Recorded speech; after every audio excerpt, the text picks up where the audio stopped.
How is it going, everyone? It's K Lumbit here, and today we are going to be talking about a video game on the Wii. We are going to be talking about Littlest Pet Shop on the Wii. Now, Littlest Pet Shop is a toy brand that has been around for a pretty long time. It was around when I was a kid, and I actually have some nostalgia for the series because I used to actually go over to my cousin's house, and me and her would play with the Littlest Pet Shops. We would play with, she had like a whole setup for them. She had a lot of the like pet salons and the actual like play sets and everything, and I would go over to her house and we would play the Littlest Pet Shops. And this game is basically just a way for you to play with those characters in a digital space. And actually, I gotta give them credit. They did a pretty darn good job on this game. This is actually a really fun video game, and I think part of the thing that helps this game, and part of the reason why it's a good game, is that this wasn't just a cheap cash grab. This was a game that was actually made by EA.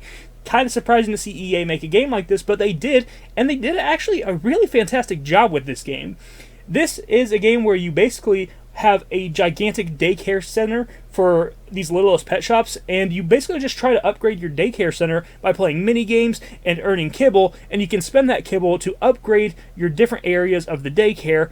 And once you upgrade it enough and play enough mini games, you will eventually have other animals start showing up on a train. Almost like how you get more villagers in Animal Crossing. It's kind of cool actually how that works. But the gameplay is actually really fun. All the mini games are really good. And graphically, this game's kind of like, it's pretty good for what it is. Everything looks like a Littlest Pet Shop toy. So if you like that style, you're probably going to like this video game. There's a lot of mini games in this. My favorite, personally, that I can think of off the top of my head is a bubble minigame where you are popping, like, you're making these bubbles and you're trying to keep these coins from falling in the water, and you're basically bouncing these kibble coins up in the air over and over and over again, and you're just trying to keep them from falling in the water, and the longer you keep them in the air, the more points you earn, and then, in turn, the more kibble you earn to go spend on your daycare center and to make it bigger and better. So I like that one a lot, and all of these mini games, you always earn kibble in them to try to make your basically a daycare center even better than it was before. And when you play through this, you unlock more and more mini games for the different furniture you buy and the different items you buy. You will keep getting more and more mini games. It's a lot of fun to do that, actually. You can also just find kibble coins kind of just like lying around in different areas, and you can do just like miscellaneous tasks in the actual like hub world itself to get more coins. So you can like set up, for example, a hamster wheel, and if you have a character walk up to the hamster wheel and they start running on it, it will give you like a prompt for something to do with the Wiimote, since it's a Wii obviously has motion controls, and if you do that prompt quick enough, you'll get more coins for doing it. So that's a pretty nice way to get coins, but the easiest way to get coins is honestly just doing the mini games. But it's nice that they give you some other options in case you just want to do some other things with the daycare itself. The actual Wiimote controls are actually really good. This game works very, very well for them, and those mini games, they work very, very well, especially for those mini games, especially for things like apple picking. When the apples are changing different colors, you have two baskets, you have to sort them. You have a green basket and you have a red basket, and you have to try to separate them as quickly as you can to get as many points as you can. And for mini games like that, it works pretty well, and I'm actually pretty impressed with how good the motion controls are in this game. Now, with each animal you get after you play the mini games and you keep upgrading your daycare, you actually get each animal and you can actually name them, and you can actually spend time with them as well. They all have a mood indicator, and you want to try to keep them in a good mood. I don't know what happens if they get in a really, really bad mood. I never let my animals get into that bad of a mood because I never wanted to see what happens, you know. Even though they're video game animals, I still love animals in real life, so I don't even want to see video game animals sad. So I definitely try to help them every time I saw them getting a little bit sad. But you basically just can spend time with them, and it will give you like a back scratcher to scratch the animals, and then you can feed them, and it will make their mood go up. But yeah, I wouldn't want to see what happens if their mood falls all the way down, so try to avoid that. I don't know what happens, and I don't want to find out. But overall, though, I like this game quite a bit, actually. It's a pretty fun game. Even though it's Littlest Pet Shop, I'm sure people wanted me to hate it just because of what it is. That's not what I do here. If a video game's good, I'm going to talk about it. I'm going to give it a good review, and this is actually a pretty good video game. It does have some issues with performance, mainly just in the actual like hub world area.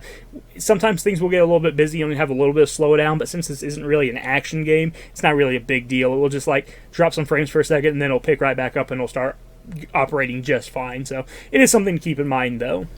To fully upgrade the daycare and to unlock every single pet in this game, which I believe there's 32 of them, It took me about 5 hours-ish, somewhere around that. So it's not super long, but I don't think it overstays its welcome either. So I think it's in a pretty good area right there. I think if it was any longer, it could have run the risk, or ran the risk of overstaying its welcome. So I'm glad that they didn't make this game super, super long. You can take the animals to the salon. You can make them wear different collars, glasses, hats, and for some of these like side missions to make the animals happy, you actually will need to do that to get further into the story and to unlock more stuff for your daycare center and to also unlock more animals. So keep that in mind.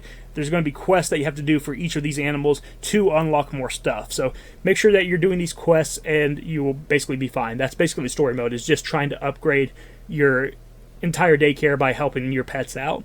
Now, another thing I wanted to talk about is how many different areas are actually in this game, because you start off with just one area of the daycare. However, as you play the game, you will unlock extra areas, and there's actually quite a few different areas, and they're a decent size for each area. You have the regular starting one, which is just a nice little park looking area, and then you have another one that is more like you have the park, and then you have another park that you unlock that's kind of like surrounded by the forest, which is really nice. Then you have another place where you can unlock, and it is a snow area, and you have snow everywhere. You have like a ski lift and everything that you can actually take the pets on. You have a bunch of cool stuff like that. And then the final one that you unlock is actually a jungle area. And it's kind of fun because you can take the characters that would belong in each area and disperse them however you want. So I did think that was cool. And the nice thing is that you can actually swap to each character. So each pet, it's not like you're just controlling, like, you know, your own character and just, like, you know, going to the pets and you have no control over the pets. You can actually swap to each pet and play as each pet and run around every single area as any of the pets that you own, which is pretty cool. It's just a nice way to just kind of get you to play the game more and to want to swap around and play different characters and try to make every character as happy as you can.